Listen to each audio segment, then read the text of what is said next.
We began the conditioning to war in this country, this permanent war complex we maintain, pretending we're good guys, at the age of 2.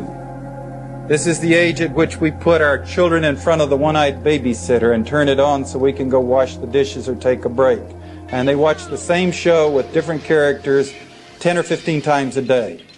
And I'm talking about, I have a kid, so I'm into these things. You know, He-Man and Sheena and Scooby-Doo even, and the Transformers and the Decepticons and what. Each one of these nice little people put upon by ugly evil forces, always saying, please be nice.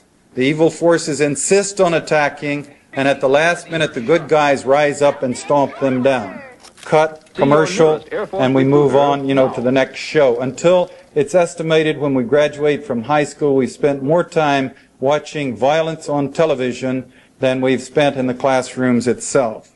And then you get into the movies we've been feeding ourselves during this military buildup during the 80s. Rambo, Commando, Red Dawn, the Rocky series, Under Siege, Delta Force, America, Missing in Action, Top Gun, Heartbreak Ridge, Death Before Dishonor, Platoon, Hamburger Hill, Tour of Duty, China Beach, and they go on and on. How many people saw the movie Red Dawn, by the way? This is fun. Don't be embarrassed. It's a great movie. Now, this story, it's science fiction. The producer of this movie went on television around the nation saying it was his purpose to create a movie that would make people, that would draw people back to war, that would make them feel war could be a good and exciting thing. And this film was actually shown in Marine boot camps to motivate people, and to National Guard groups that were about to go down to train in Honduras for the possible invasion of Nicaragua. The science fiction is that they have a force, as you recall, of Russians, Cubans, and Nicaraguans who've invaded the United States, and they've gotten all the way to the Rocky Mountains. Now, you ask yourself why, the planning as they did the movie, why did they pick Russians, Cubans, and Nicaraguans? I mean, it would be a better movie if they picked Russians, Canadians, and Cubans. See, because Canada is an industrial country and there's a huge border, and there could be the Russians coming across at 100 places and pinning us against Cuba. I mean, you could kind of get your head in. I mean, it's all science fiction. You know, blow off our nuclear weapons and our army and all of that. This is the given. So why did they pick Nicaragua instead of, say, Canada? And the answer is, of course, they were targeting Nicaragua for a possible invasion by U.S. troops. So they had to condition the people that Nicaragua would be the next enemy, the next target. Anyway, this force gets all the way to the Rocky Mountains, where they're eventually stopped by the high school football team.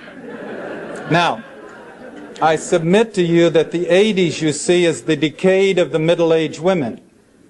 This is, you know, Dallas and Dynasty and the Golden Girls and Murder, She Wrote. Linda Evans, you know, is in better physical condition than I am, and Joan Collins is older than I am, and she's a sex symbol, and the Nautilus workouts and the jogging. I mean, an 80s movie would have been the Soviets, Cubans, and Nicaraguans with middle-aged school teachers running through the mountains and shooting them down and drinking deer's blood and all of that. So why did they pick the high school football team?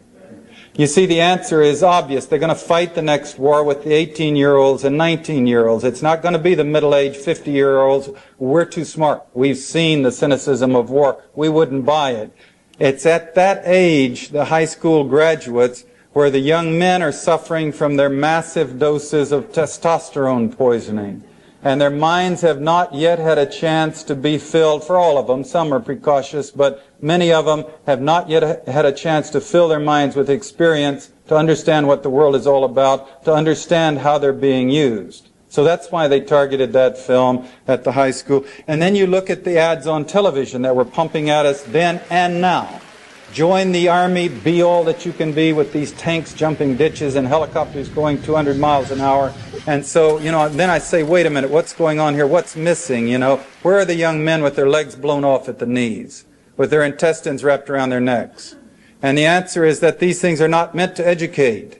See, that's where they're reaching inside people's breasts and pressing buttons and manipulating people to join the Army and be all that you can be and be available to be sent down to Central America to kill people and to die, for your country. And then there's the most insidious ad I think I've seen in all of the days that I've watched television. This is the one of the soldier coming home on vacation in uniform, handsome young man. He's met by his brother. I think he's getting off a train, and he says, "Dad never did understand why I joined the Army. And then they're driving and he says, "Do you think you'll ever forgive me?" And the boy says, "Well, you know, Dad." And then they get in the living room and the young soldier says, "Dad," and the father turns and hugs him and all's forgiven. Now what's the point? They must have spent hundreds of millions of dollars on this ad. What's the point? The point, you see, is that there are a lot of fathers in this country that are saying, do not join the Army. They've seen the Vietnam War and the Korean War, and they've seen the cynicism, and they're telling their sons not to join the Army. And this ad is saying that it's okay, according to the values of U.S. society, to defy your father and join the Army. In listening to all of that, it's easy to think this is just about perception, how people are influenced, what they're led to believe. But it doesn't really stop there. Because those same environments, the same places where these operations happen, don't just shape narratives. They leave something behind. And sometimes, it's a lot more tangible than just an idea. Drugs. Every major area of operation in which the CI has worked has left behind a major functioning drug cartel. Again, this is a major subject we could talk about all night. I'll just mention it. We can go back to it in detail if you like in the question and answer. The French connection grew directly from the OSS, the CI's predecessors, getting Lucky Luciano out of prison and funding him to activate the mafia to work with the U.S. forces during the war and then right after the war to break up the strikes on the docks in Marseille. The Golden Triangle in Southeast Asia grew directly out of our covert policies there.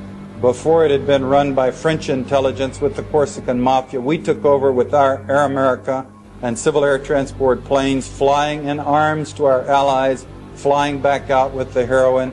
The first target being U.S. GIs during the Vietnam War, the second target being the United States itself. The Golden Crescent. Afghanistan, of course, is the largest covert operation the CI has run to date. We understand in terms of the hundreds of millions of dollars it's cost, going on for over a year, and sure enough, after about 6 years, the Golden Crescent in that area becomes the largest source of heroin in the world today. See for yourselves. If you like to get your information from video, see Guns, Drugs, and the CIA, the Frontline PBS show, or read for yourselves. Read The Great Heroin Coup by Heinrich Kruger. Read The Iran-Contra Connection by Peter Dale Scott. Read The Politics of Heroin in Southeast Asia by Al McCoy. Read The Cocaine Wars by Paul Eddy. Read Out of Control by Leslie Coburn. Read Mafia Kingfish by John Davis. Read The Senator Must Die by Bob Morrow.